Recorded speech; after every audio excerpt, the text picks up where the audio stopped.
شری کٹاس راج کے مناظر۔ یہ مناظر 200 فٹ کی بلندی پر واقع ہے۔ یہاں 12 مندر تھے، کچھ ختم ہو گئے اور کچھ کے آثار باقی۔ یہ کئی ہندو مندروں کا کمپلیکس ہے جو ایک ساتھ جڑے ہوئے ہیں۔ مندر کا کمپلیکس کٹاس نامی تالاب کے ساتھ ہے جس کو ہندو مقدس سمجھتے ہیں۔ اگر بات کریں اس کی تعمیر کی تو یہ مندر حضرت عیسیٰ علیہ السلام کی پیدائش سے 300 سال پہلے یہاں ہندو مذہب کے علاوہ دراوڑوں، یونانیوں، جین مت، بدھ مت اور سکھوں وغیرہ کی ثقافت کا عکس بھی دکھائی دیتا ہے۔ یہ جگہ کبھی علم و فن کا مرکز ہوا کرتی تھی جہاں تعلیم دی جاتی تھی۔ مندروں کے قریب آج بھی ایک بدھ استوپا کے آثار موجود ہیں جو بدھ مت مذہب کے پیروکاروں کی عقیدت کا ثبوت ہے۔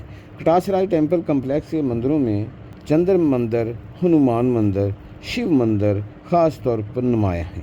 ہندو عقائد و روایت کے مطابق اس مندر میں اشنان یعنی نہانے سے گناہ دھل جاتے ہیں۔ آپ بات کرتے ہیں اس مندر کے اندر موجود اس تالاب کی تو اس کی بھی ایک دلچسپ اور پیار محبت پر مبنی کہانی ہے۔ اس تالاب کو امر کنڈ کہتے ہیں۔ ہندو عقائد کے مطابق 3 دیوتا سب سے اعلیٰ کارساز ہیں۔ ان میں پہلا نمبر دیوتا برہما، دوسرا دیوتا وشنو اور تیسرا دیوتا شیو ہے۔ ہندوؤں کے نزدیک برہما نے زمین و آسمان بنائے۔ اس کے علاوہ ہندوؤں کا یہ بھی کہنا ہے کہ زمین و آسمان بنانے میں کچھ دوسرے افراد نے بھی مدد کی۔ انہی میں سے ایک کا نام دکشا ہے۔ دکشا بہت ذہین آدمی تھا۔ اس کی ایک بیٹی جو انتہائی خوبصورت تھی جس کا نام ستی تھا۔ کسی موقع پر ستی اور شیو کی ملاقات ہوئی تو شیو ستی کو دیکھتے ہی اس کے حسن و جمال اور زلفوں کا اسیر ہو گیا۔ ستی اور شیو دیوتا کی کہانی سونی مہیوال، ہیر رانجھا، سسی پنو، لیلا مجنو کی طرح ہی رومانوی ہے۔ ستی اور شیو دیوتا دونوں ہی ایک دوسرے سے بہت پیار کرتے تھے، لیکن ستی کا والد دکشا اس پیار و محبت کے خلاف تھا۔ لیکن باپ کی سخت مخالفت کے باوجود ستی نے شیو دیوتا سے شادی کرنے کا فیصلہ کر لیا۔ ایک اور روایت ہے کہ بیٹی کی محبت سے مجبور ہو کر دکشا نے اپنی بیٹی کی شادی شیو دیوتا سے کر دی، اس شرط پر کہ شیو تمام زندگی میرے گھر نہیں آئے گا۔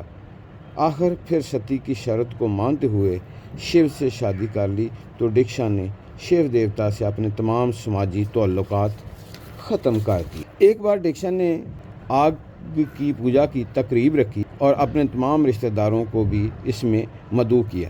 اس رسم میں دکشا نے اپنی بیٹی ستی کو تو بلا لیا لیکن دکشا کو نہ بلایا۔ ستی نے اپنے والد سے کہا جب تک میرا شوہر شیو دیوتا نہیں آتا میں بھی نہیں آؤں گی۔ آخر شیو کو جب پتہ چلا تو شیو نے ستی کو اپنے والد کی ہون کنڈ کی رسم میں اصرار کر کے بھیج۔ اس ہون کنڈ کی رسم کے اختتام پر تمام شرکاء کو تحائف دیے جاتے ہیں۔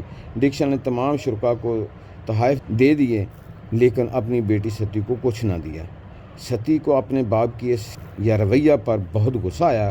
آخر اس نے آگ میں کود کر خودکشی کر لی۔ ستی کی خودکشی کی خبر جب شیو دیوتا کو پہنچی تو شیو دیوتا غصہ سے پاگل ہو گیا اور دکشا کے گھر جا کر تلوار سے دکشا کا سر قلم کر دیا۔ کہتے ہیں دکشا بڑی ماورائی قوتوں کا مالک تھا جو دوبارہ زندہ ہو گیا۔ اس کے قتل کے بعد شیو نے دیکھا کہ ستی کے جلے ہوئے جسم کی راکھ اٹھائی اور پوری زمین کا چکر لگایا۔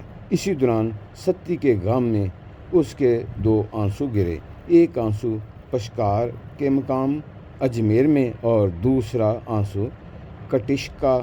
سنسکرت میں کٹشکا آنسو کی لڑی کو کہتے ہیں جس کا نام بدلتے بدلتے کٹاس راج بن گیا۔ بعض کہتے ہیں کہ شیو دیوتا بیوی کے غم میں چکر لگاتے ان 2 مقامات پر اتنا رو دیا کہ آنسوؤں سے تالاب بن گیا۔ کٹاس کے مشہور ہونے کی دوسری وجہ 7 گڑھا یعنی 7 مندروں کا مجموعہ بھی ہے۔ ستی تو مر گئی لیکن اپنے مرنے کے بعد ہندو دھرم میں ایک رسم چھوڑ گئی، وہ رسم ستی کی۔ ہندوستان میں انگریزوں کے قبضہ کرنے سے پہلے یہاں وہ ستی کی رسم برقرار رہی، یعنی شوہر کی وفات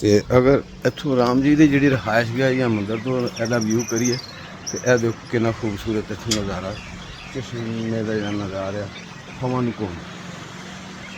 ਉਹ ਚਸ਼ਮਾ ਉਹ ਪਿੱਛੋਂ ਸ਼ੁਰੂ ਹੋ ਰਿਹਾ, ਇੱਕ ਇਹ ਮੰਦਰ ਹੈ ਪਿੱਛੇ ਨਾਲੀ ਦੇ ਵਿੱਚ, ਇਸ ਹਵਨ ਕੁੰਡ ਦੇ ਵਿੱਚ ਇਹਦਾ ਪਾਣੀ ਗਿਰ ਰਿਹਾ ਤੇ ਇਹ ਫਿਰ ਅੱਗੇ ਜਿਹੜਾ ਨਾ ਉਹ ਨਾਲਿਆਂ ਦੇ ਥਰੂ ਜਿਹੜਾ ਨਾ ਉਹ ਅੱਗੇ